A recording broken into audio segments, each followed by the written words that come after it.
Hey everyone, my name is Olav, and I just released an add-on development course to make it easier for you guys to develop your own add-ons.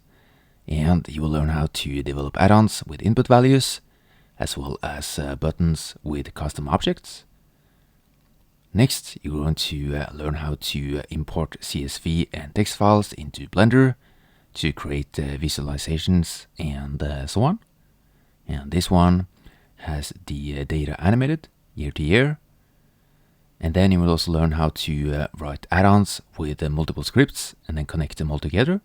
I'm also going to teach you how to make drop-down menus like this one. And I will also show you how to use custom icons and add them to your add-on.